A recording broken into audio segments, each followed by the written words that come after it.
প্লেটোর একটি বিখ্যাত উক্তি ছিল, সত্যবাদীরাই সবচেয়ে বেশি ঘৃণিত হয়। ঠিক যেমন বিগত সময়ে আপনারা দেখেছেন সত্যকে তুলে ধরার কারণে অসংখ্য মানুষ হয়েছেন নানাভাবে ঘৃণিত, হয়েছেন নির্যাতিত। এরপরেও তারা পারেননি সত্যকে তুলে ধরতে, বলতে গিয়েও পারেননি না বলা হাজারো কথা। যে কথা যায়নি বলা এসএটিভির এই প্ল্যাটফর্মে সে কথাগুলোই বলবেন আপনি, শুনবে গোটা বিশ্ব।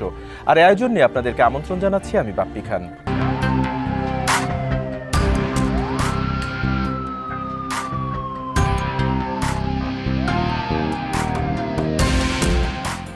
আজ আমাদের সাথে কথা বলার জন্য আমন্ত্রিত অতিথি হিসেবে স্টুডিওতে উপস্থিত রয়েছেন বৈষম্য বিরোধী ছাত্র আন্দোলনের অন্যতম সমন্বয়ক ও জাতীয় নাগরিক পার্টি উত্তরাঞ্চলের মুখ্য সংগঠক সার্জিস আলম। অত্যন্ত জনপ্রিয় একজন মুখ। আমরা কথা বলবো তার সাথে এবং জানবো তার সাথে ঘটে যাওয়া এবং তার পরিবারের সাথে ঘটে যাওয়া বেশ কিছু জানা অজানা স্মৃতির কথা। জনাব সার্জিস আলম, আমি শুরুতে স্বাগত জানাচ্ছি এসএটিভির স্টুডিওতে। কেমন আছেন? আলহামদুলিল্লাহ, ভালো আছি। আপনাকে ধন্যবাদ।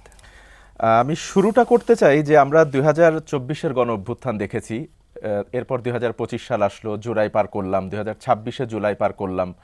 আদতে কি জুলাই এখনো শেষ হয়নি? না, মানে আসলে জুলাইয়ে বাংলাদেশের মানুষ একটা যৌক্তিক কোটা সংস্কার আন্দোলন থেকে যখন ধীরে ধীরে এক দফার দিকে গেল, মানুষের সম্পৃক্ততা কমে নাই, বরং বেড়েছে। কেন বেড়েছে? কারণটা হচ্ছে মানুষ এটা মনে করছিল যে এই যে তাদের সন্তানের বয়সে অনেকে যে আন্দোলনটা করছে এটা একটা যৌক্তিক আন্দোলন, এবং এই আন্দোলন করার কারণে তাদেরকে গুলি করা হলো, অনেকে রক্তাক্ত হলো, অনেকে জীবন দিল।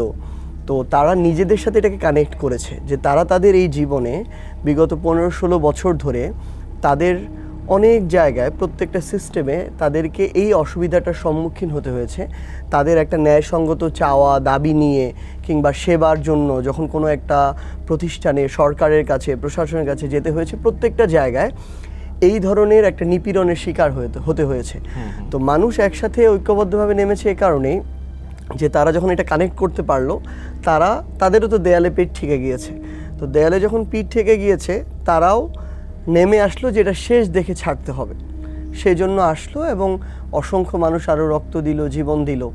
তো ওই সময় 5ই অগাস্টে আপনি ওই দুপুরের পর থেকে শুরু করে ওই দিন ইভেন মানুষের অনেক নির্ঘুম রাত কেটেছে যে বাংলাদেশটাকে তারা এইভাবে দেখতে চায়, সিস্টেমগুলো এইভাবে দেখতে চায়, প্রশাসন, পুলিশ, প্রত্যেকটা সেবামূলক প্রতিষ্ঠান, রাজনীতিবিদ, সরকার যেইভাবে দেখতে চেয়েছিল, এটা ছিল আমাদের আকাঙ্ক্ষিত বাংলাদেশ। সো আমরা তো 2 বছরে এখনো সেটা পাইনি, বরং যতটা প্রত্যাশা ছিল পূরণ হয়নি আমাদের, এখন যতটা প্রত্যাশা ছিল তার কাছাকাছিও পাইনি। শুধু একটা আমাদের কাছে মনে হয়েছে যে একটা শুরু হয়েছে। সো সেই জায়গা থেকে আমরা এটা মনে করি যে এই দীর্ঘ সময়ের এই যে জঞ্জাল, এটা শুধু 15-16 বছরের না, এটা বিগত 55 বছরেরও যদি বলি তাও পরিপূর্ণ সঠিক হবে না এটা, বরং এটা আমাদের একদম রক্তে, চিন্তায়, মননে, মগজে মিশে থাকা একটা কালচার, যে আমরা এইভাবেই বড় হয়েছি আমাদের এই আর্থসামাজিক অবস্থায়, ভূপ্রকৃতিতে। তো সেই জায়গা থেকে এটা থেকে বের হয়ে আসতে সময় লাগবে। আমরা মনে করি হয়তো এমন হতে পারে যে আগামী 1 দশকের মধ্যে আমরা যদি আমাদের ওই কথাগুলো বলতে পারি, আমরা যদি সত্যটাকে সত্য, মিথ্যাটাকে মিথ্যা, ন্যায়টাকে ন্যায়, অন্যায়টাকে অন্যায় বলে আমরা আগাতে পারি, তাহলে হয়তো ধীরে ধীরে আমাদের আকাঙ্ক্ষিত বাংলাদেশ আমরা পাবো। তখনই ধীরে ধীরে আমাদের যে জুলাই, সে জুলাইটা হয়তো পরিপূর্ণতা পাবে। কিন্তু আপনারা যখন 2024-এ আন্দোলনের ডাক দিলেন, সাধারণ মানুষ থেকে সর্বস্তরের সব মানুষ আপনাদের সাথে একাত্মতা ঘোষণা করলো, সেই জায়গা থেকে আপনারা তখন যে কথা দিয়েছিলেন সাধারণ জনগণকে, যে স্বপ্ন দেখিয়েছিলেন, যে আকাঙ্ক্ষার কথা বলেছিলেন, সেই জায়গা থেকে আপনারা কতটুকু বাস্তবায়ন করতে পেরেছেন বলে আপনার কাছে মনে হয়? না, এটা তো হচ্ছে মানে বাস্তবায়নের দায়িত্ব একটা রাষ্ট্র কাঠামোর, এই দায়িত্বটা তো সরকারকে নিতে হবে। তখন অন্তর্বর্তীকালীন সরকার ছিল, এখন ধরে নির্বাচিত আরেকটা সরকার। তো অন্তর্বর্তীকালীন সরকারে আমাদের আন্দোলনের অভ্যুত্থানের সহযোদ্ধা যারা এনসিপিতে আছে, এরকম 2 জন ছিল, জনাব নাহিদ ইসলাম, জনাব আসিফ মাহমুদ। তো উপদেষ্টা পরিষদ ছিল প্রায় 25 জনের, এর মধ্যে মাত্র 2 জন আমাদের ছিলেন, এবং প্রধান উপদেষ্টা যিনি ছিলেন তিনিও আমাদের মধ্যকার কেউ না, বরং এটা সর্বসম্মতিক্রমে তাকে, আপনি দেখেছেন কয়েকদিন আগে বিএনপি মহাসচিব এই কথা বলেছে যে ওই মুহূর্তে তার চেয়ে ভালো অপশন ছিল না। সো এখানে বিএনপি বলেন, এনসিপি বলেন, জামায়াত বলেন, সর্বসম্মতিক্রমে আরও সিভিল সোসাইটি থেকে শুরু করে যারা ছিল স্টেক হোল্ডার, সবাই মতামত দিয়েছিল যেন উনি হয়। তো সেই জায়গা থেকে 2 জন ব্যক্তি এই পুরো সিস্টেমটাকে চেঞ্জ করতে পারবে, এটা কখনো সুযোগ নাই আসলে। বরং আমরা মনে করি একটা যদি সরকার থাকে, যে সরকার একমত, তাদের জায়গায় ওই ইউনিটিটা আছে, একসাথে কাজ করতে পারবে, পারফর্ম করতে পারবে, ধরেন এখন নির্বাচিত বিএনপি সরকার, তাদের এই সুযোগটা আছে, তখন ওইটা তুলনামূলক যতটুকু কাজ করতে চায় ততটুকু কাছাকাছি যাওয়া সম্ভব। কিন্তু আমরা যেটা দেখেছি, এটা দুঃখজনক হলেও সত্য, আমরা অরাজনৈতিক সরকার গঠন করতে গিয়ে ওই মানুষগুলো কিন্তু রাষ্ট্র পরিচালনার অভিজ্ঞতা ছিল না। ফলশ্রুতিতে একটা রাষ্ট্রের মেকানিজম বুঝতেও তাদের 6 মাস 1 বছর চলে গিয়েছে। যখন তারা কাজ করতে শুরু করেছে তখন আবার নির্বাচনের যে ধকল, সেই ধকল চলে এসেছে। আপনারা দেখেছেন 6 মাস যেতে না যেতেই কিন্তু বিএনপি থেকে শুরু করে আরও বেশ কিছু রাজনৈতিক দল তারা নির্বাচনমুখী একটা অবস্থান ছিল। তখন সংস্কার বা এগুলো নিয়ে তাদের কনসার্ন ছিল না। সো ওই একটা অবস্থাতে আমরা যেটা দেখলাম যে ধরেন অন্তর্বর্তীকালীন সরকার প্রায় 400 আন্দোলন ফেস করেছে।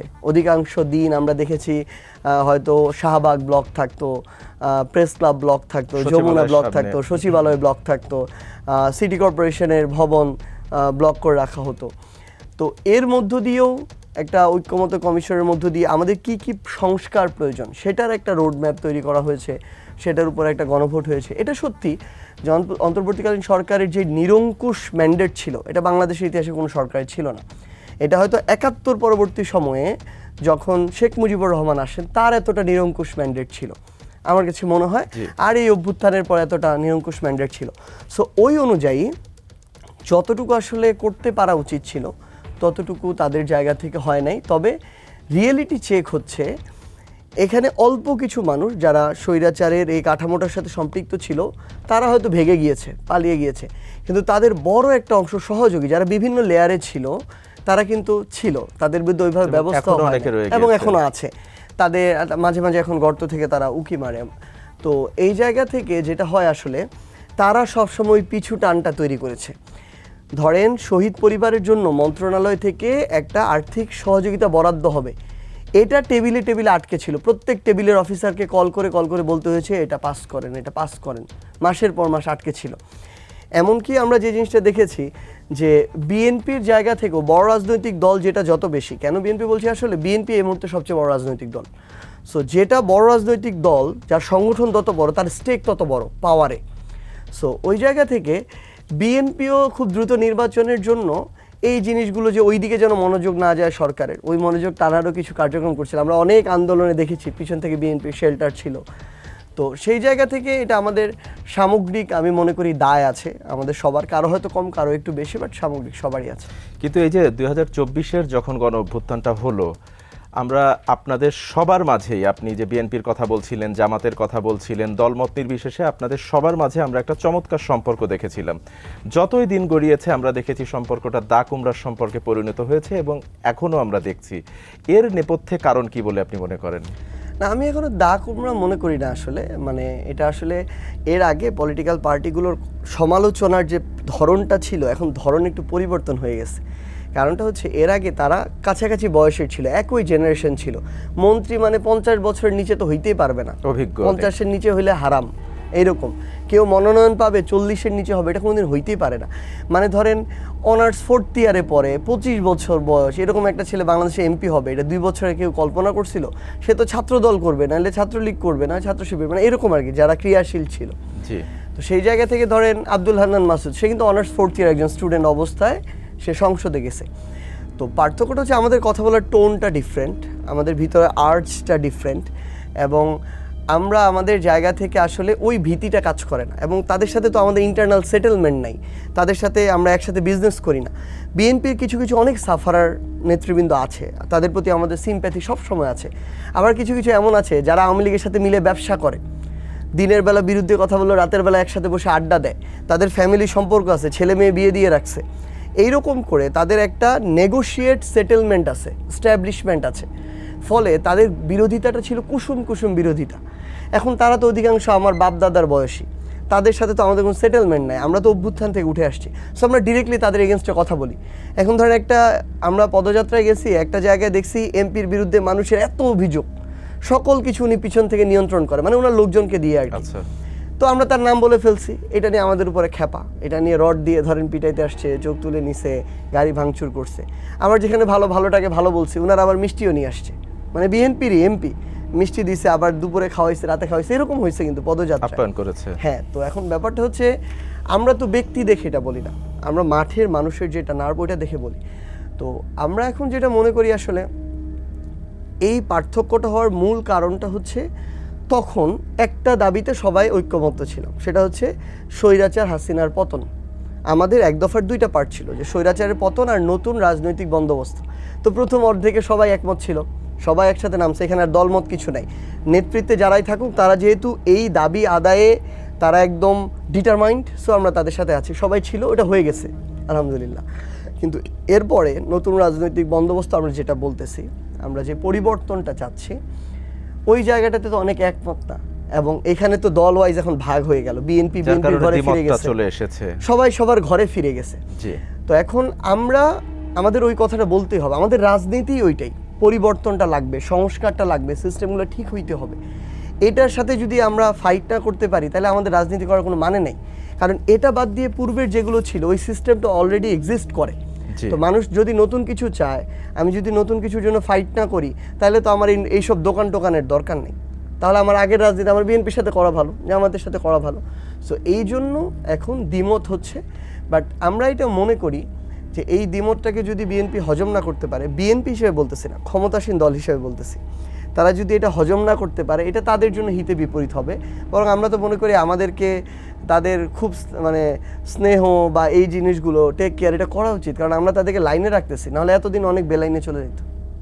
আমি আপনার কাছে একটা প্রশ্ন রাখতে চাই যে আপনি যখন ছাত্রলীগের প্যানেল থেকে ডাকসু হল সংসদে নির্বাচন করেছিলেন, তখন আপনার রাজনৈতিক আদর্শ কী ছিল এবং এই গণ অভ্যুত্থানের পর আপনার রাজনৈতিক আদর্শ কি, এটা নিয়ে অনেকের মনেই প্রশ্ন রয়েছে।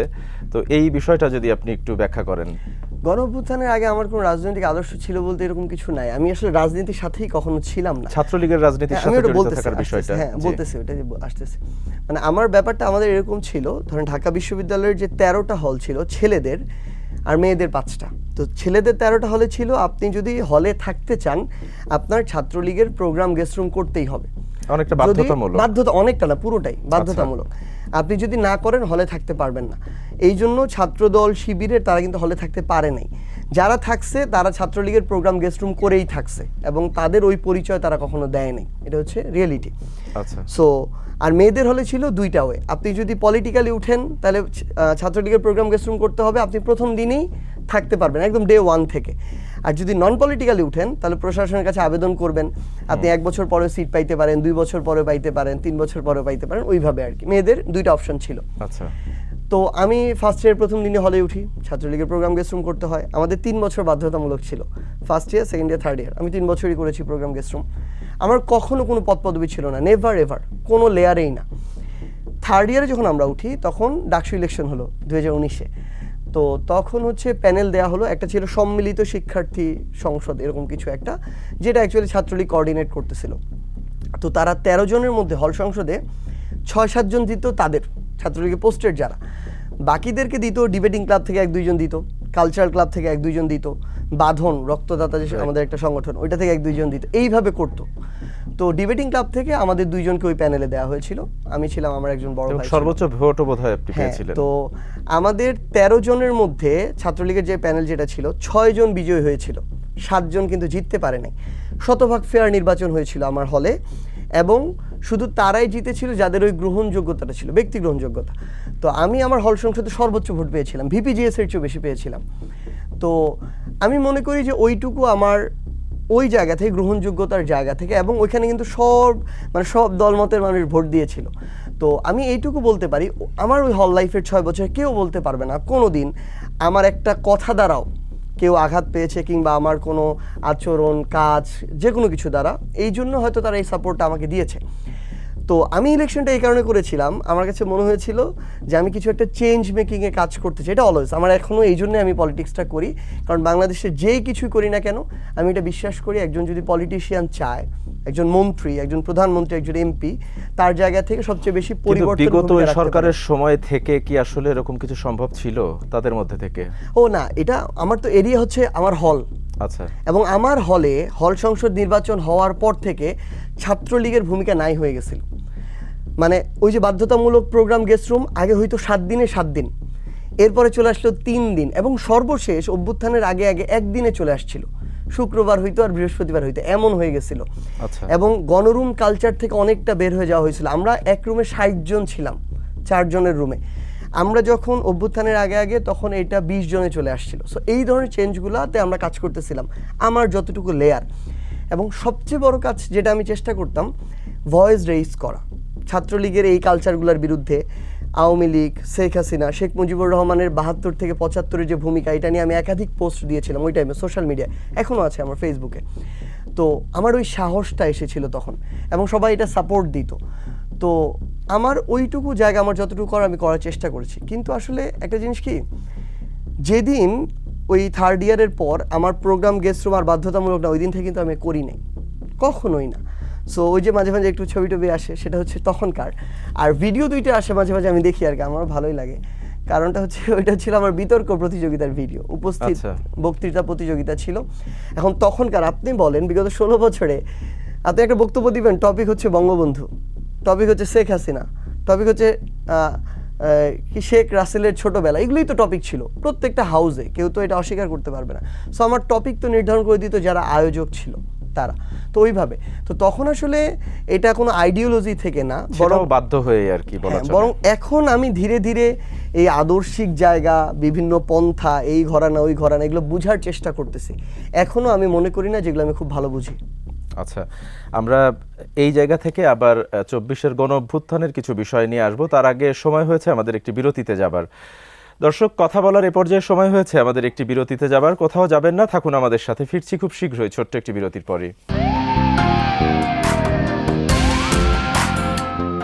বিরতির পর আরও একবার স্বাগত জানাচ্ছি। আপনারা দেখছেন যে কথা যায়নি বলা। আমাদের সাথে কথা বলছিলেন বৈষম্য বিরোধী ছাত্র আন্দোলনের সমন্বয়ক এবং জাতীয় নাগরিক পার্টি উত্তরাঞ্চলের মুখ্য সংগঠক সার্জিস আলম।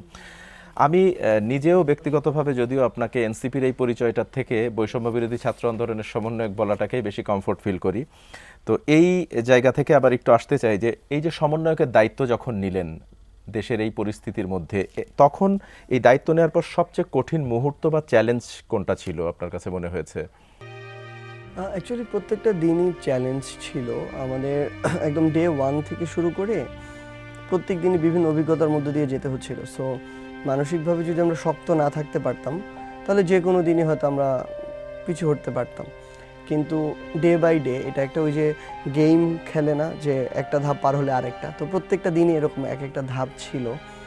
এবং আমাদেরকে যখন এর পরবর্তীতে ক্যাম্পাস ছাড়া করা হয়, তখন আমরা একটু এমন অবস্থায় পড়েছিলাম যে এরপরে আসলে কি হবে। 17 জুলাই, তো 18 জুলাই আবার ডিজিএফআই আমাদেরকে তুলে নিয়ে গেল। এরপরে ডিজিএফআই থেকে ডিবি নিয়ে গেল। ডিবি থেকে যখন বের হয়ে আসি, ওই দিন 1 তারিখ ছিল অগাস্টের, তো ওই দিন আমার প্রথম ফোন করে আব্বু আম্মু দাদা দাদি সবাই অনেক কান্নাকাটি করতেছিল যেন আমি চলে যাই। কারণ আমি আমার পরিবারের প্রথম হিসেবে ঢাকা ইউনিভার্সিটিতে পড়াশোনা করেছি। আমি একাডেমিকভাবে সবসময় মোটামুটি ভালোই ছিলাম। আমার স্কুলে সবসময় রোল 1 ছিল, ক্লাস 1 থেকে 10 পর্যন্ত, বা হচ্ছে কলেজে ভালোই ছিলাম, সায়েন্স ব্যাকগ্রাউন্ডের। ইউনিভার্সিটিতেও রেজাল্ট ভালোই ছিল। তো তারা খুব স্বপ্ন দেখতো বাড়ির বড় ছেলে, ওইরকম কিছু একটা তাদের প্রত্যাশা অনুযায়ী হবে। সেখানে যখন ডিবি অফিসে থাকা মানে তো জেলেই থাকা, ডিজিএফআইয়ের যে টর্চার সেল সেগুলোতে থাকা, এগুলো তো সোশ্যালি গ্রাম পর্যায়ে খুব নেগেটিভ মেসেজ দেয়। তো মানে কারো বাড়িতে পুলিশ আসছে, এইটাই গ্রামের মানুষ মনে করে যে তার মান সম্মান চলে গেছে তার জন্য। সেখানে যেই ছেলেকে নিয়ে এত আশা স্বপ্ন, সেই ছেলে হচ্ছে এভাবে জেলে ছিল। এইটা নিয়ে তো তাদের মনে সারা জীবনে সব স্বপ্ন ভেঙে চুরমার হয়ে গেছে। তো 1 অগস্ট খুবই কান্নাকাটি করতেছিল যেন আমি ওই দিনই ডিবি অফিস থেকে ছাড়া পেয়ে সাথে সাথে রাতের গাড়িতে বাড়ি চলে যাই। তো এরকম যখন ইমোশনাল, মানে মায়ের হচ্ছে ধরেন কান্না, এটা তো খুব ইমোশনাল বিষয় অবশ্যই। তো আমি যেন ইমোশনালি ব্রেকডাউন না হই, এই জন্য আমি ফোন কেটে দিচ্ছি। কথা রানিং অবস্থায় যখন দেখতেছি বেশি কান্নাকাটি করতেছি, তো ফোন কেটে দিয়ে আমি জাস্ট চিন্তা করতেছিলাম যে কি করা উচিত আমার। তো জাস্ট মনে হচ্ছিল যে আমি এখন যেই দিনে দাঁড়ায় আছি, ওই দিন অন্তত এর মধ্যেই 500 মানুষকে হত্যা করা হয়ে গেছে। সো আমি এখানে ডাক দেই, মানুষ আসে, মানুষ জীবন দিয়ে যায়, রক্ত দিয়ে যায়, আর আমি যদি এখন নিজের জীবনের কথা চিন্তা করে চলে যাই, আমার বাবা মার কথা চিন্তা করে চলে যাই, তাহলে এরকম অসংখ্য বাবা মায়ের কোল তো অলরেডি খালি হয়ে গেছে। তাদের সন্তানকে নিয়েও তো তাদের অনেক স্বপ্ন ছিল। So আমাদের ডাকি তো তারা আসলো, আমি কিভাবে যাই? তো তখন মনে হচ্ছিল আর কি যে ধরেন এইরকম মানে এই লাইফের চেয়ে বরং এখানে সামনে লড়াই করে সামনের সারি থেকে জীবন দেয়, এই লাইফটা বেশি মর্যাদার হবে। তো ওই দিন থেকে শুরু করে 3 অগস্ট পর্যন্ত আমি আর আব্বু আম্মুর সাথে যোগাযোগ করিনি। তারা আমাকে অনেকবার কল দিচ্ছে পরবর্তীতে, যেটা খুব জানছি দুশ্চিন্তায় নিশ্চয়ই ছিলেন তারা। দুশ্চিন্তায় শুধু না, এটা তো ধরেন বুক ফাটা আর্তনাদের বিষয় একটা, যে তারা ভাবতেছিল আবার কিছু হইলো নাকি, আবার নিয়ে গেল কিনা। তো তখন আমি আমার ছোট ভাইয়ের সাথে কথা বলি, ওকে বলি যে না আমি ঠিক আছি, কিন্তু আমি কথা বলতেছি না। এবং সর্বশেষ 3 অগস্টে 2 দিন এটা হয়েছিল। 3 অগস্টে আবার যখন আমি শহীদ মিনারে যাই, যাওয়ার আগে আমি আবার আমার আব্বু আম্মুকে কল দিচ্ছিলাম, কারণ আমরা গেস করছিলাম যে শহীদ মিনারে ঘোষণা দিয়ে যখন আমরা ব্যাক করব আমাদেরকে গুলি করে মেরে ফেলতে পারে, কারণ আপনি তো শেখ হাসিনা থাকলে আপনি রাষ্ট্রদ্রোহিতা করে ফেলছেন, আপনাকে হত্যা করাই হবে আসলে। তো ওই চিন্তা মাথায় নিয়ে গিয়েছিলেন? হ্যাঁ, এবং ওই দিন আমি আরেকবার কল দিচ্ছিলাম, মানে বিদায়ের জন্য। আমি বলি নাই যে বিদায়, কিন্তু আমি ওইভাবেই কথা বলছি শহীদ মিনার যাওয়ার আগে আগে। আমার মনে আছে আমি রাস্তায় কল দিলাম এবং দোয়েল চত্বরে গিয়ে ফোনটা তখন কাটলাম, তারপর শহীদ মিনার দিকে গেলাম। 5ই অগস্ট যখন আমি বের হই সকালবেলা, সেই ওই দিন একবার কল দিয়েছিলাম। মধ্যখানে আমি কল দিতাম না, দিলেও আমি ধরতাম না, কারণ ইমোশনালি ব্রেকডাউন হইতো। তো 5ই অগস্টে আরেকবার যখন আমি বের হই শাহবাগের উদ্দেশ্যে, তখন আরেকবার কল দিছিলাম। এবং ওই দিন অনেক বেশি আমার আম্মু কান্নাকাটি করতেছিল। তো মানে এরকম অনেক আছে, ধরেন এটা তো ধরেন একটু ফ্যামিলিগত বিষয়, বাট ডিজিএফআই এর যে টর্চার সেল বলেন, আমি এই বিষয়টা একটু জানতে চাই যে কখনো মনে হয়েছিল কিনা যে আসলে এই আন্দোলন চালিয়ে যাওয়া সম্ভব না, কিংবা মনে আসলে ঠিক কতটা আত্মবিশ্বাস ছিল যে আপনারা এটা ঘটাতে পারবেন যে উদ্দেশ্যে রাস্তায় নেমেছেন?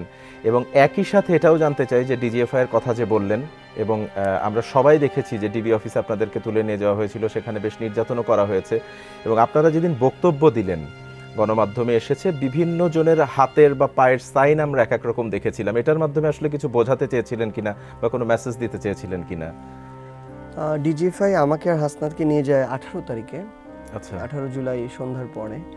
তো তারা প্রথমে 2 দিন তাদের একটা, তারা বলে সেফ হাউস, কিন্তু ওইটা আসলে টর্চার সেল, ওইটাতে রাখে। তাদের যেভাবে মানসিক শারীরিকভাবে যা টর্চার করা যায় ওইভাবে তারা রাজি করানোর ওই চেষ্টাটা করে, আমরা হই নাই। এর পরবর্তীতে তাদের এটা কন্টিনিউ থাকে।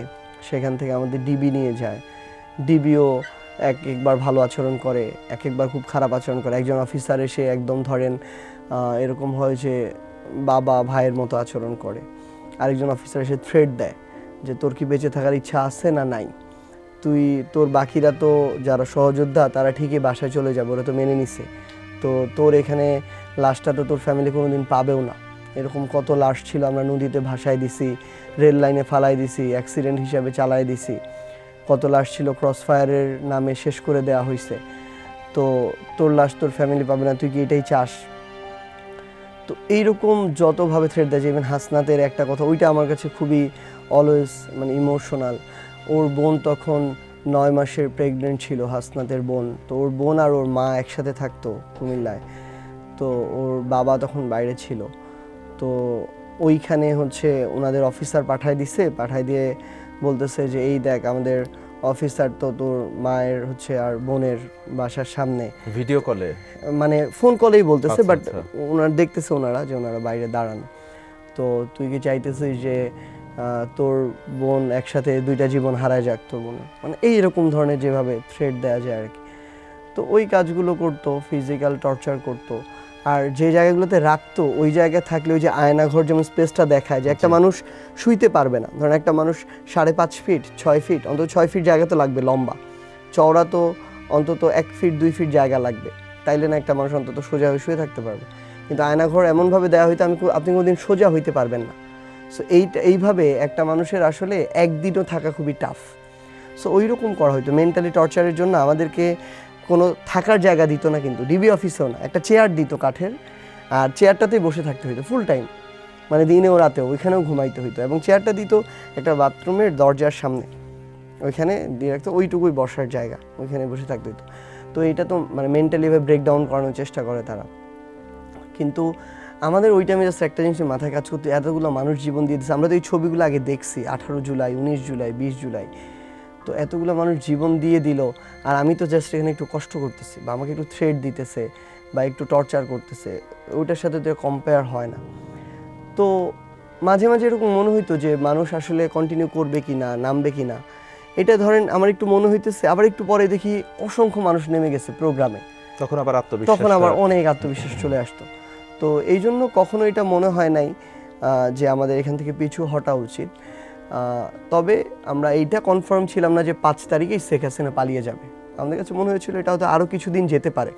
আমরা ভেবেছিলাম হয়তো আরও 1 সপ্তাহ 10-15 দিন যাবে, এর মধ্য দিয়ে আর্মির একটা শ্রেণী আমাদের সাথে নেমে আসবে, পুলিশের একটা শ্রেণী পোশাক রেখে নেমে আসবে, আমলাদের একটা নেমে আসবে, একদম ডিভাইড হয়ে যাবে, 2টা ভাগ, স্বৈরাচারের পক্ষে বিপক্ষে। আমরা এরকম ভেবেছিলাম, যেটা বিপ্লবের একটা ধাপ। তো কিন্তু তার আগেই তো শেখ হাসিনা খুব স্বাভাবিকভাবে, তার তো ভিত্তিটা খুবই দুর্বল, কারণ এটা তো হচ্ছে অবৈধভাবে, এটা তো জুলুমের ভিত্তি। তো সে তো 5 তারিখে পালিয়ে যায়, এবং খুবই এটা তার নেতাকর্মীদের জন্য, যারা এখন ওই যে মাঝে মাঝে উকি দেয়, মাঝে মাঝে দেখি রাস্তায় নামে, তারপর অপরাধ করে জেলে যায়, তাদের জন্য এটা শিক্ষা আসলে। সে 5 তারিখে গেছে, কিন্তু তার আগের 2 দিন সে যখন বুঝতে পারছে তার টিকে থাকা সম্ভব না, তার ফ্যামিলির সব মেম্বারকে কিন্তু দেশের বাইরে পাঠিয়ে দিচ্ছে। তার ফ্যামিলির একজনও ক্ষতিগ্রস্ত হয় নাই, লুটপাটও করছে, এখন আরামের জীবনযাপনও করে, কিন্তু এইদিকে কিছু অবুঝ নেতাকর্মী এখনও তার জন্য চিল্লাইতে থাকে। এই যে আপনারা ওই দিন যে আমরা দেখলাম গণমাধ্যমে যে ডিবির হারুন সাহেব আপনাদেরকে খুব আপ্যায়ন করে খাওয়া দাওয়া করালো, এরপর আপনারা গণমাধ্যমের সামনে যে বক্তব্য দিলেন, আমি যে মাত্রই বলছিলাম যে বিভিন্ন সাইন আপনারা কি এটার মাধ্যমে কিছু বোঝাতে চেয়েছিলেন কিনা, এবং এই বক্তব্য নিশ্চয়ই তো জোরপূর্বক দেওয়ানো হয়েছিল আপনাদেরকে, এই বিষয়টা যদি একটু সংক্ষেপে বলেন। খাবারের ওইটা তো একটা স্ক্রিপ্টেড বিষয় ছিল, মানে আপনি দেখলেই বুঝবেন আমরা কেউই খেতে চাচ্ছিলাম না ফোর্সফুলি। এবং আমরা রুমের ওই কয়েকজন দেখা যাচ্ছে ক্যামেরার পিছনে ডিবির যারা ডিসি বিভিন্ন জোনের, তারা অন্তত 10 জন ছিল, তারাই ভিডিও করতেছে। এবং আমরা তো ভাবছি যে তারাই মনে একটু ভিডিও করতেছে, আমরা তো খাচ্ছিলামই না, ধরতেছিলামই না। তখন ডিবি হারুন বলে যে তোমরা ক্যাম্পাসের আমার ছোট ভাই, তোমরা এখানে আসছো, আমরা তো আনতে চাই নাই, তাও আনতে হয়েছে, এখন কি আর করার, তোমাদেরকে তো মেরেও ফেলতে বলতেছে, কিন্তু আমরা তো ওইটাও করতে পারি না, তোমরা ছোট ভাই, আমার তো একটা তোমাদের প্রতি দরদ আছে, মানে হুমকিও দিচ্ছে, আবার সফটিংও দেখাইতেছে, বলতেছে, এরকমও বলছে ইভেন যে তোমরা না খাইলে কিন্তু বাসায় গিয়ে তোমাদের ভাবি জিজ্ঞাসা করবে যে আমি আমার জায়গা থেকে কিছু চেষ্টা করছি কিনা তোমাদের জন্য, তো তোমরা একটু খাওয়া দাওয়া করো। তো আমরা একদমই খাচ্ছিলাম না, পরে বলতেছিল দেখো তোমাদের খাইতেই হবে, তোমরা যদি না খাও তাহলে হয়তো এরপরে কনসিকুয়েন্স ভালো হবে না, এরকম আর কি। তো পরবর্তীতে আমরা এমনিতে ওখানে খাওয়া দাওয়া দেয় না, তো পরবর্তীতে একটু ওখানে দেখাইতে হচ্ছে তাদেরকে যে এটা একটু ধরতেছে, কেউ পানি খাচ্ছে, একটু কেউ ইয়াটা খাচ্ছে। তো তাদের খালি ফুটেজ নেওয়া হইলো, শেষ, তারপর বলে ঠিক আছে চলো এখন যাই, মানে তখন তো খাইতেও দেয় না, খাইতেও দেয় না, তখন ফুটেজ নেওয়া হয়ে গেছে। এরপরে আপনি যেটা বলেন স্ক্রিপ্টের কথা, স্ক্রিপ্টের ওটা তো এরকম ছিল, ওটা ডিবি হারুনের রুমে, তার যেটা অফিস, আমাদেরকে একজন একজন করে ডাকা হইতো, সবাই কিন্তু আলাদা রুমে রাখা হয়েছিল, কারোর সাথে কারো কমিউনিকেশন ছিল না ওইখানে, ফোন নিয়ে নেওয়া হয়েছিল, টিভি দেখতে দেওয়া হইতো না, পেপার দেওয়া হইতো না, নাথিং, মানে আপনি অন্ধকারে আছেন একটা, টোটালি বিচ্ছিন্ন। হ্যাঁ বিচ্ছিন্ন। তো ওইখানে আমি যখন রুমে ঢুকলাম, আমি গিয়ে দেখি নাহিদ বসা, আর ডিবি হারুন আছে, তার অনেক ডিসি অফিসাররা আছে আর কি। তো আমি বসার সাথে সাথে নাহিদ আমাকে কাগজটা দিয়ে বললো যে দেখো এটা পড়তে হবে। তো আমি একবার রিডিং পড়ে দেখলাম এটা কর্মসূচি প্রত্যাহার। আমি ওকে আবার জিজ্ঞাসা করলাম কানে কানে যে এটা কি তুমি আসলেই বলবা? বলে যে আগে এখান থেকে বলে বের হই, তারপরে। তো আমি এইটুকুতে বুঝে গেছি ওকে ফাইন, এটা আমার একটা স্ট্র্যাটেজি, আমার এখান থেকে বের হইতে হবে। সো এরপরে আমার পরে হচ্ছে হাসনাতকে ডাকা হইলো, এরপরে আসিফ, বাকের, নুসরাত, এভাবে 6 জন বসলাম। নাহিদের তো অনেক টর্চার করা হয়েছিল, তো প্যান্ট পরতে পারতো না, মানে প্যান্টের এটাও ব্যথা লাগতো ঘষা, ও লুঙ্গি পরতো তখন, তো ওই লুঙ্গি ঢাকার জন্য ডিবি হারুন একটা উপরে পেপার দিচ্ছিল, এবং ওই কাগজটা দেওয়া হলো, পড়তে বলা হলো, আমরা পড়লাম। তো আমরা পড়ে যখন বের হব তখনই নাহিদ বলল যে আমরা এখান থেকে বের হয়ে আমাদের একটা যৌথ স্টেটমেন্ট যাবে, এবং আমরা যে এটা বাধ্যতামূলক করছে আমরা ওইটা দিব, এবং এইটাই হয়েছে। ইভেন ওই কম্বাইন্ড স্টেটমেন্টের আগে মানে আমার এত পরিমাণ মেজাজ খারাপ ছিল, আমি একটা পোস্ট দিয়ে দিচ্ছিলাম, মানে ডিবি থেকে বের হয়ে বাসায় যাওয়ার আগে, মানে হাসনাতের মামার বাসায় যাচ্ছিলাম ফেসবুকে, এবং লাস্ট লাইন যেটা ছিল আমাদের এ লড়াই চলবে। ডিবি থেকে বের হয়ে আমাদের 6 সমন্বয়কের মধ্যে ওটা প্রথম সোশ্যাল মিডিয়া স্ট্যাটাস ছিল। জি জি। এবং ওইটা মানে এমনি আমার সোশ্যাল মিডিয়া আগে ধরুন রিয়াকশন পোস্ট দিলে ধরেন 5,000 10,000 এমন যেত ওই দিনের আগে বা 20,000, কিন্তু ওইটা 1 লক্ষ ক্রস করে যায় এবং রিচ আমার কাছে মনে হয়েছে যে কোটি মানুষের কাছে পৌঁছে গেছিল ওই জিনিসটা। এবং তার 2 ঘন্টার মধ্যে আওয়ামী লীগ আবার আমার আইডিটা খেয়েও দেয়, কিছুদিনের জন্য আমার আইডি ছিল না, পরে আবার ব্যাক করানো হয়েছিল। আমরা এই জায়গা থেকে আবার আসবো, তার আগে আমাদের সময় হয়েছে আরও একটি বিরতিতে যাবার। দর্শক, কথা বলার এ পর্যায়ে আমাদের সময় হয়েছে আরও একটি বিরতিতে যাবার। ফিরে এসে আরও বেশ কিছু গুরুত্বপূর্ণ আলোচনা আমরা করব। কোথাও যাবেন না, আমাদের সাথেই থাকুন। ফিরছি খুব শীঘ্রই ছোট্ট একটি বিরতির পরই। বিরতির পর আরও একবার স্বাগত জানাচ্ছি। আপনারা দেখছিলেন যে কথা যায়নি বলা। আমাদের সাথে কথা বলছিলেন সার্জিস আলম। আপনি কথা বলার একটি পর্যায়ে বলছিলেন যে বিগত ফ্যাসিস্ট সরকারের যারা রয়েছে এখনো বিভিন্ন উকি ঝুঁকি দেওয়ার কথা বলছিলেন। এরই মধ্যে একটি কথা কিন্তু প্রচণ্ড ভাইরাল হয়েছে এবং আমরা সবাই শুনছি যে আগামী ডিসেম্বরে শেখ হাসিনা দেশে ফিরবেন।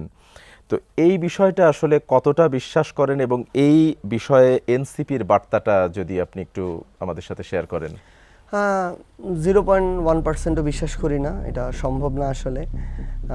শেখ হাসিনার ওইটুকু গার্ডস যদি থাকতো, শেখ হাসিনা দেশেই থাকতো। এবং ওইটুকু না বলে মানে ভিতরে ভিতরে প্রচণ্ড ভীতু, হীনমন্য, অহংকারী, প্রতিহিংসা পরায়ণ এবং পরশ্রী কাতর, মানে যত এই ধরনের বিশেষণ দেওয়া যায় শেখ হাসিনার ক্ষেত্রে দেওয়া যায়। এবং ধরেন সাহস তো এরকম একটা জিনিস, এটা খুবই আমি মনে করি পবিত্র বিষয়, যেটা আপনার ভিতরের ওই ইনসাফ থেকে আসবে, ন্যায় থেকে আসবে, বিবেকবোধের জায়গা থেকে আসবে। তো এগুলো যদি শেখ হাসিনা থাকতো, শেখ হাসিনাকে এই গণহত্যাগুলো করতো, এত মানুষকে মারতো, কখনোই তো ছিল না।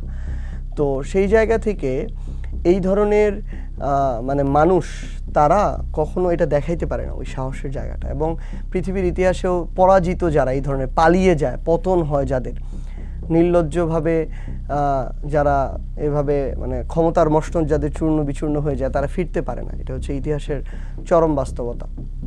তো সেই জায়গা থেকে আমরা ওইটা কনসার্ন না। তারপরও ধরেন মানে একদম আকাশ কুসুম একটা চিন্তা থেকে যদি বলা হয়, আমার কাছে মনে হয় বাংলাদেশের যে প্রান্ত দিয়ে এটা হোক, ওইখান মানে ওই প্রান্তে এই সীমানা, এই সার্বভৌমত্ব সীমানার মধ্যে আসার সাথে সাথেই গণমানুষ এখনো যেই ক্ষোভটা আছে, আমার কাছে কেন জানি মনে হয় একটা হাড়গোড়ও খুঁজে পাওয়া যাবে না, একটা সিঙ্গেল হাড়গোড়ও খুঁজে পাওয়া যাবে না। 5ই আগস্টে যে অবস্থা হতো সেটাই হবে, বেশি মানুষ লাগবে না। যারা এখনো সাফার করতেছে, এরকম আহত যোদ্ধাই তো 30,000 ধরেন সাফার করতেছে রানিং, শহীদ পরিবার 1400, তাদের পরিবারের ধরেন 2, 4, 5টা করে তার সংশ্লিষ্ট মানুষ, তার সন্তান, তার ভাই, তার বোন, তার বাবা, এরকম মানুষ হইলেই তো 1 লক্ষ মানুষ যারা সাফারার। তো এটা মোর দেন এনাফ মানে ছিঁড়ে নাই করে দেওয়ার জন্য। তো সেখান থেকে মানে আমি এটা কখনো মনে করি এটা সম্ভব। এটা হয়তো ওই যে আসলে কি, এটা খুবই দুঃখজনক, ভারত তাদের জায়গা থেকে এই জিনিসটা করতেছে, গণহত্যাকারীকে আশ্রয় দিয়ে রাখছে। কিন্তু দিন শেষে তারা যতই চেষ্টা করুক, তারা বাংলাদেশের সাথে সম্পর্কটা করতে হবে সরকারের সাথে, রাষ্ট্রের সাথে, জনগণের সাথে মর্যাদার সম্পর্ক। কোনো একটা আমি দলীয় দাস বসাবো, আওয়ামী লীগ আমার একটা দল, আমার একটা এক্সটেনশন, ভারত থেকে আমি তাদেরকে পালবো, তাদের দিয়ে আমি বাংলাদেশের উপর কন্ট্রোল করবো, এইটা বাংলাদেশে কোনোদিন অন্য কেউ আর করতে পারবে না, কারো দ্বারা সম্ভব না। সো তারাই একটু অপচেষ্টা হয়তো করতেছে, তাকে সাপোর্ট দিতেছে, আশ্রয় দিতেছে, কিন্তু আমরা মনে করি এটা সম্ভব না কখনোই। আপনাদের 5ই আগস্টের আগে অর্থাৎ জুলাইয়ে আপনাদের যে লক্ষ্য ছিল, আপনাদের যে চিন্তাধারা ছিল, যে ধ্যান ধারণা ছিল, সেই জায়গা থেকে আমরা কিন্তু বাংলাদেশের মানুষ এখনও জানে যে জামায়াতকে নিয়ে যথেষ্ট একটা বিতর্ক রয়েছে, এখনও রয়েছে। মুক্তিযুদ্ধের বিপক্ষের দল হিসেবে তাদের বেশ কয়েকজন কেন্দ্রীয় নেতার ফাঁসিও দেওয়া হয়েছে। কিন্তু আপনাদের জায়গা থেকে আপনারা 5ই আগস্টের পরে জামাতের সাথে যে জোটবদ্ধ হলেন, এইটা নিয়ে আসলে অনেকেরই অনেক প্রশ্ন রয়েছে, সমালোচনা রয়েছে। তো এইটাকে আসলে আপনাদের নীতি নৈতিকতার সাথে যায় কিনা, সেই জায়গা থেকে কি বলবেন? মানে এই প্রশ্নটা আমার জন্য একবার হলে বিএনপির জন্য 30 বার হওয়া উচিত। কারণটা হচ্ছে তারা 30 বছর ধরে এই জোটে ছিল এবং আজকে এটা সমালোচনা সবচেয়ে বেশি তারাই করতেছে যারা তাদেরকে মন্ত্রী বানিয়েছে, সংসদে নিয়েছে, গাড়িতে পতাকা দিয়েছে, একসাথে পলিটিক্স করেছে। সো তারা যখন এটা করে, আমাদের কাছে প্রশ্নটা খুবই অবান্তর মনে হয়। আমরা দেখেছি যে তখনকার জামায়াতের আমির বেগম খালেদা জিয়া সহ তো একসাথে রাজপথে লড়াই করেছে, সংগ্রাম করেছে, প্রোগ্রাম করেছে, সংসদ চালিয়েছে। তো সেই জায়গা থেকে আমরা যে জিনিসটা মনে করি যে আমরা আসলে এখন বর্তমান বাংলাদেশের মানুষের অবস্থার আমরা আকাঙ্ক্ষাটা বুঝে ওই অনুযায়ী আমরা এই সিদ্ধান্তটা নিয়েছি। আমাদের কাছে কয়েকটা জিনিস সামনে ছিল, আমরা তুলনা করেছি শুধু। প্রথম জিনিসটা হচ্ছে যে এই যে আমরা সংস্কারগুলো চাচ্ছি, এটা কারা চায় মন থেকে, উপরে উপরে না, কারা এগুলো এটার পক্ষে, আমরা তাদের পক্ষে। আমরা এই নির্বাচনের আগেই মানে বিএনপির হাবভাব দেখে বুঝতেছিলাম যে তারা নির্বাচিত হইলে এগুলোর একটাও করবে না। কারণ ইভেন আপনি দেখছেন জনাব সালাউদ্দিন আহমেদ সংসদে দাঁড়িয়ে কিভাবে এই ধরনের দায়িত্ব জ্ঞানহীন একটা কথা বললো যে তারা শুধু নির্বাচনটার জন্য তখন রাজি হয়েছে। এটা খুবই অপ্রত্যাশিত তার মতো একজন ভেটারান পলিটিশিয়ানের কাছ থেকে। তো সেই জায়গা থেকে আমরা দেখলাম যে এই সংস্কারটা অ্যাকচুয়ালি তারা এটার পক্ষে যে কথা বলতেছে এটাকে তারা ধারণ করে এবং তারা এটার জন্য ফাইটটা করবে। সেকেন্ডলি হচ্ছে মাঠ পর্যায়ের সেন্টিমেন্টটা নির্বাচনের আগে থেকে একটা অ্যান্টি বিএনপি সেন্টিমেন্ট হয়ে গেছে। এমন না পুরো বিএনপির পক্ষে, কিন্তু প্রত্যেকটা ইউনিটে বিএনপির 5-10টা লোক আছে যাদের অত্যাচারে মানুষ অতিষ্ঠ। এরাই সব করে, এরাই রাতের মাদক ব্যবসা নিয়ন্ত্রণ করে, চাঁদাবাজি, দখলদারিত্ব, ক্ষমতার অপব্যবহার, থানা দখল, ভূমি অফিস নিয়ন্ত্রণ, হাসপাতাল নিয়ন্ত্রণ, এরাই কাজগুলো করে। সবাই না কিন্তু, ধরেন আমার উপজেলায় বিএনপির ধরেন নেতৃবৃন্দ 50,000, এই কাজ করে 10 জন, কিন্তু এই 10 জন তো সবাই সাফারার। সো এই জন্য তো সব দলেরই রয়েছে কম বেশি। না, এইরকম আপনি এই লেভেলে আপনি কখনোই জামায়াতের দেখাইতে পারবেন না, নেভার এভার পসিবল। তাদের আমরা ভিন্ন চিত্র অন্য দেখছি। আছে, হ্যাঁ। তো আমি আমার ওই লেয়ারটা বলতেছি যে মানুষ আসলে কি, আপনি প্রত্যেকদিন যেটার জন্য সাফার করেন, যেই জায়গাটাতে ঠেকে যান, আটকায় যান, আপনি ওইটাকে বেশি কানেক্ট করবেন। সো ওই জায়গাটাতে তুলনামূলক বিএনপির অবস্থাটা খুব নেগেটিভ ছিল, এটা আমরা একটা প্রায়োরিটি দিয়েছি। 3 নম্বর আরেকটা ছিল খুব স্বাভাবিকভাবে আমরা যখন আমাদের পলিটিক্যাল ফাইটটাতে যাব তখন তো এখানে একটা আসন বিন্যাসের বিষয় আছে। বিএনপি এবার যে কয়েকটা আসন ছেড়েছে প্রত্যেকটাতেই তাদের বিদ্রোহী প্রার্থী ছিল। সো এই জন্য খুব বেশি লোক জিততে পারে না, 1-2 জন মনে জিতেছে মাত্র, যে কয়েকটা আসন ছেড়েছে। তাহলে আলটিমেটলি ওই জিনিসটা যেটা হইতো আমার পলিটিক্যাল লং টার্মের জন্য ক্ষতি হইতো। তো সামগ্রিক বিবেচনা আমাদের কাছে এটা বেটার সিদ্ধান্ত ছিল। আচ্ছা, এই যে 5ই আগস্টের পরে আমি যদি আপনার কাছে জানতে চাই, এই প্রশ্নটা আমার মনে হয় অনেকেরই রয়েছে যে আপনার লাইফস্টাইলে যে একটি পরিবর্তন এসেছে 5ই আগস্টের পরে, সেটা নিয়ে যথেষ্ট সমালোচিত হয়েছেন, এমনকি অনেকে কটূক্তি করেছে, ফেসবুকে জমিদারের নাতি উপাধি দিয়েছে, অনেক কিছুই বলেছে। এই বিষয়টা নিয়ে কি বলবেন? 5ই আগস্টের পরের লাইফস্টাইল যেটা, এটা আমার আগের চেয়ে কমছে। মানে এটা আপনারা তো হয়তো আগেরটা কখনোই দেখেন নাই, তখন তো আমাকে পাবলিকলি কেউ চিনতো না। আচ্ছা, আপনি আমার আন্দোলনের সময় ধরেন, আন্দোলনের সময় আমি 4-5টা পাঞ্জাবি পরে আন্দোলন করতাম। ধরেন একটা ব্রাউন কালারের ছিল, একটা মেরুন রেড ওইরকম ছিল, সাদা ছিল।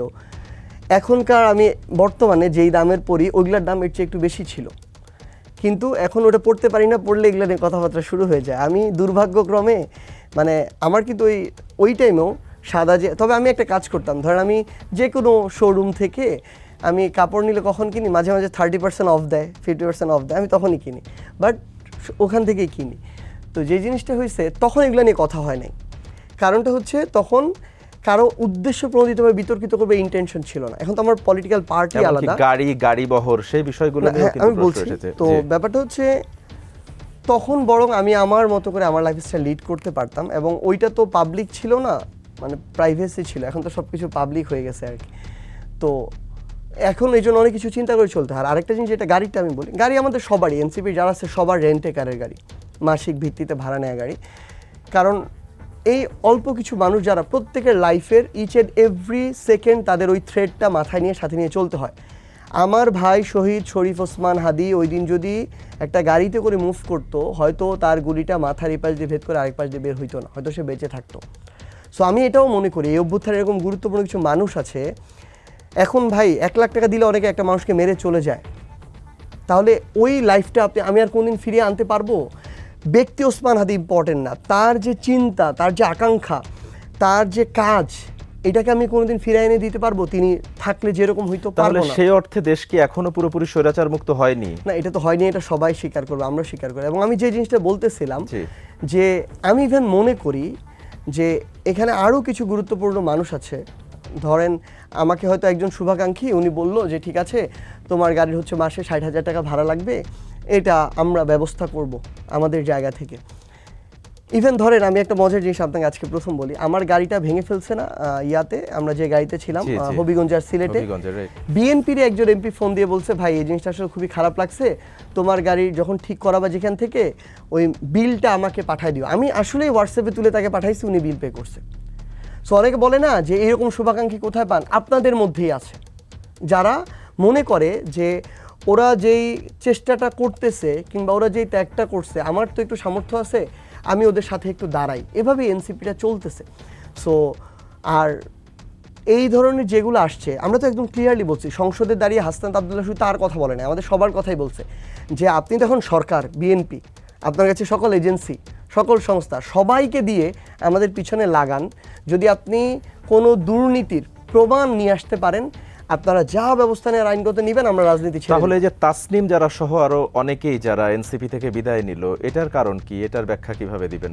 না, এটা তো জোটগত কারণে তারা হচ্ছে হয়তো তাদের, আমরা যখন জামায়াতের সাথে জোটে যাওয়ার সিদ্ধান্ত নিয়েছি, খুব স্বাভাবিকভাবে সবার চিন্তা আলাদা, একটা আদর্শিক জায়গা বা একটা ধরুন রিজিডিটিরও বিষয় আছে যে আমি এই পর্যন্ত আসি, তারপরে নাই।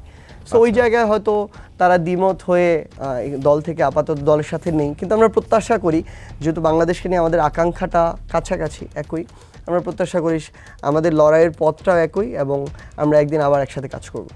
আচ্ছা, সম্প্রতি যে জুলাই জাদুঘর, যেটা গণভবন থেকে জুলাই জাদুঘর হয়েছে, সেটা আমরা দেখলাম যে উন্মোচিত হয়েছে, সেখানে আমরা বর্ডার হত্যা কিংবা ফেলানি হত্যার মতো গুরুত্বপূর্ণ বেশ কিছু বিষয় আমাদের কাছে মনে হয়েছে যে সেগুলো স্থান পায়নি। তো এই বিষয়টা নিয়ে আসলে আপনি কি বলবেন? স্থান পায়নি না, ওটা ছিল, ওটাকে সরায় ফেলা হয়েছে। নির্বাচনের আগে পর্যন্ত এগুলো ছিল, এবং এই বর্তমানে বিএনপি সরকার আসার পরে এই দায়িত্ব তো সংস্কৃতি মন্ত্রণালয়ের অধীনে গেছে, নতুন মন্ত্রী, নতুন সেটেলমেন্ট, তারা এটা সরায় ফেলছে। তো এর জবাবদিহিতা তো সংস্কৃতি মন্ত্রীকে করতে হবে, সরকারকে করতে হবে, বিএনপিকে করতে হবে, তারেক রহমানকে করতে হবে, যে এটা তো সত্যি জিনিস, ফেলানি আমার বোনকে হত্যা করা হয়েছে, তার প্রতিকৃতি থাকবে, এটা আমাদের মননে মগজে থাকা উচিত। ওইখানে মোট সীমান্ত হত্যা আছে 500 থেকে 600 জনকে মোট সীমান্ত হত্যা করা হয়েছে, তাদের নাম, তালিকা, ডিটেলস সব কিছু ছিল, ওইটাও সরায় ফেলা হয়েছে। সো আমি জানি না বিএনপি সরকার ভারতকে আবার এগুলো সরায় সন্তুষ্ট করতে চায় কিনা, কিন্তু এই নির্মম সত্যগুলো যদি আমরা রাখার সাহস না করতে পারি, এটা আমাদের একটা দৈন্য দশা ছাড়া কিছুই না। সো আমরা চাইবো যে এটা তারা তদন্ত করুক, কারা এটা করছে, কারা দায়ী, তাদের বিরুদ্ধে ব্যবস্থা নিক, এগুলো সংযোজন করুক। কিন্তু এটা যদি আর সংযোজিত না হয়, তাহলে আমরা বুঝবো যে বিএনপি দিনের বেলা ভারতের বিরুদ্ধে কথা বলে, রাতের বেলা আবার নেগোসিয়েশন টেবিলেই হয়তো বসে। আপনার সাথে আসলে এরকম একটা টক শোতে বসে আলোচনা শেষ হওয়া সম্ভব না, আমাদের অনেক প্রশ্ন রয়েছে, কিন্তু সময় স্বল্পতার জন্য আমাদেরকে আসলে এত দূর আর যাওয়া ঠিক সম্ভব হচ্ছে না। আমি সর্বশেষ একটি প্রশ্ন আপনার কাছে করতে চাই যে বর্তমান যে সরকার রয়েছে, প্রধানমন্ত্রী রয়েছেন তারেক রহমান, তার উদ্দেশ্যে ব্যক্তি সার্জিস আলম হিসেবে আপনার বার্তাটা কি, এবং একই সাথে যদি আপনি পেছনে ফিরে যেতে পারতেন কোনোভাবে, কোন কাজটা আপনি ভিন্নভাবে করতে চাইতেন, একটু সংক্ষেপে যদি আমাদেরকে বলেন। প্রথমত হচ্ছে আমি তকদিরে বিশ্বাস করি বেশ, এবং আমি মনে করি যা হয়েছে হয়তো এটাই ভালো ছিল, এটাই ভালোর জন্য ছিল, এর চেয়ে ভালো নাও হতে পারতো। সো আমি পরিবর্তনের ওই বিষয়ে আমার কোনো অপিনিয়ন নেই। আর জনাব তারেক রহমানের উদ্দেশ্যে একটা বিষয় কি, আসলে আমি মনে করি উনি একজন সাফারার। সো একজন সাফারার হিসেবে বিগত 16-17 বছরে দেশের বাইরে থেকে, পরিবারের বাইরে থেকে উনি বাংলাদেশটাকে যে জায়গায় দেখতে চেয়েছিল, শুধু ওই জায়গায় নেয়ার জন্য যদি উনি ফাইটটা করে, তাহলে পুরো বাংলাদেশের মানুষ ওনার সাথে থাকবে, আমরা ওনার সাথে থাকব। এটা থেকে যদি কোনো ব্যক্তি, গোষ্ঠী, দেশ এবং দেশের বাইরের কোনো স্টেক হোল্ডার কারো প্রেসারে নতজানু হয়ে অন্য পথে হাঁটে, এটা তার দলের, তার পরিবারের আত্মসম্মানের সব কিছুকে বিপথে নিবে। আমরা প্রত্যাশা করি যে জিয়া পরিবারের একজন উত্তরসূরি হিসেবে তিনি ওই ইনসাফ, ন্যায়, জনগণের আকাঙ্ক্ষিত পথে থাকবে। অসংখ্য ধন্যবাদ আপনাকে, আপনার এই মূল্যবান সময় মধ্যেও আমাদের এসএটিভির স্টুডিওতে এসে আপনাকে সময় দেওয়ার জন্য অসংখ্য ধন্যবাদ জানাচ্ছি। আপনাকে অসংখ্য ধন্যবাদ। অন্যায় যখন নিয়ম হয়ে ওঠে, প্রতিরোধ তখন কর্তব্য হয়ে দাঁড়ায়। আর আপনার সেই প্রতিরোধের গল্পগুলোই আমরা জানাতে চাই আপনার সাথে ঘটে যাওয়া নির্মম সেই বাস্তবতার গল্পগুলো। আমরা চাই স্বাধীন সার্বভৌম দেশে ধর্ম, বর্ণ, দল, মত নির্বিশেষে প্রতিটি মানুষ যেন তার স্বাধীনতায় বাঁচতে পারে, ভয়হীন ও নিরাপদ জীবন কাটাতে পারে। আপনার সাথে ঘটে যাওয়া যে কোনো নির্যাতন কিংবা হয়রানির কথা এসএটিভির এই প্ল্যাটফর্মে এসে বলতে যোগাযোগ করুন স্ক্রিনে দেওয়া নাম্বারে, অথবা মেইল করুন যে কথা যায়নি বলা @gmail.com এই মেইলে। আজ বিদায় নিচ্ছি, কিন্তু ফিরছি আগামী বুধবার ঠিক রাত 9টায় নতুন কোনো অতিথি নিয়ে, বলতে না পারা আরও নতুন কিছু কথা নিয়ে। সে পর্যন্ত সবাই সুস্থ থাকুন, নিরাপদে থাকুন, আর বরাবরের মতোই থাকুন এসএটিভির সাথে। আল্লাহ হাফেজ।